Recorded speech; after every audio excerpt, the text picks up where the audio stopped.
بسم اللہ الرحمن الرحیم۔ فرعون کا آج سے 3000 سال قبل جب مصر میں فرعون نے بنی اسرائیل پر ظلم و ستم ڈالے اور انہیں اپنا غلام بنا لیا، تب موسیٰ علیہ السلام کو اللہ تعالیٰ نے حکم دیا کہ اب وقت آ گیا ہے کہ تم بنی اسرائیل کو مصر سے نکال کر باپ دادا کی زمین کی طرف لے جاؤ۔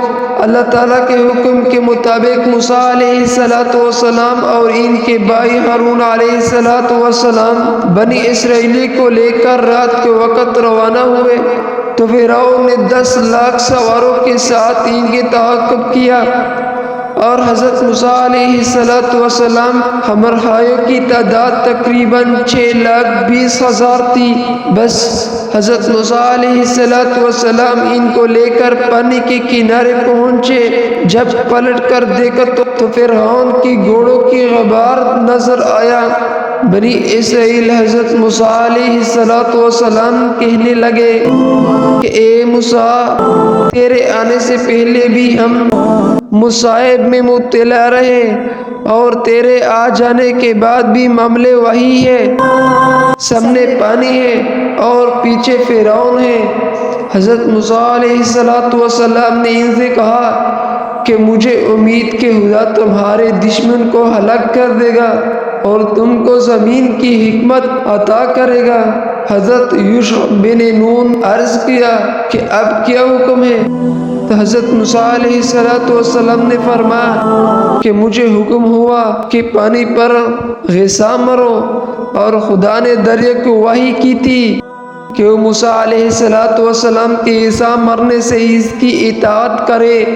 بس حضرت موسیٰ علیہ السلام نے جب پانی پر اپنا غصہ مارا تو اس میں 12 راستے پیدا ہو گئے، جس میں بنی اسرائیل کے ہر قبیلے کے لیے الگ راستے تھے۔ کہنے لگے کہ ابھی راستے میں کیچڑ ہے، ہم ایسے راستے سے نہیں چل سکتے۔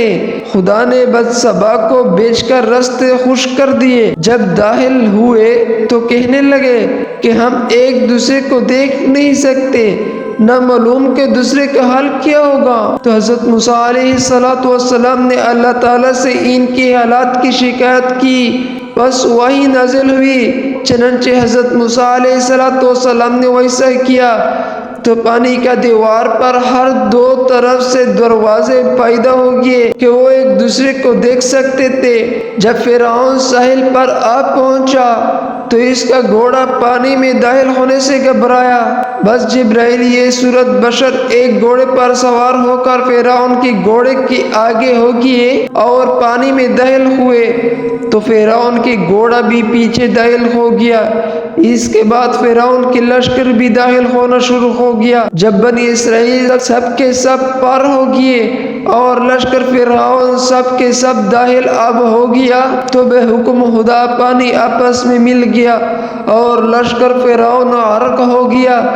جب فرعون غرق ہونے لگا تو عذاب الہی کے ڈر سے کہنے لگا کہ میں اسی ایک واحد حق پر ایمان لاتا ہوں، مگر اللہ تعالیٰ کی طرف سے جواب دیا گیا کہ اب ایمان لاتا ہے، حالانکہ تو پہلے نافرمانی کرتا رہا اور مفاسد بنا رہا، تو آج ہم تیرے بدن کو دریا سے نکال لیں گے۔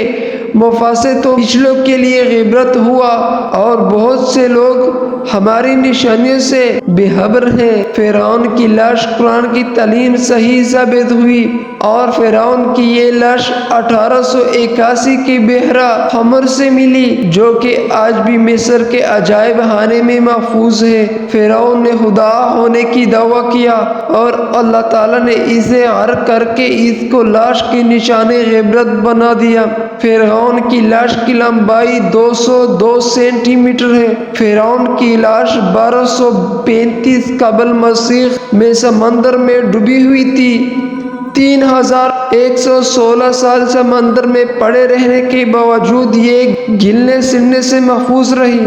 یہ وہ واقعہ اس بات کا ثبوت ہے کہ قرآن مجید کا ایک الہامی کتاب ہے۔ فرعون کا اصل نام کیا تھا؟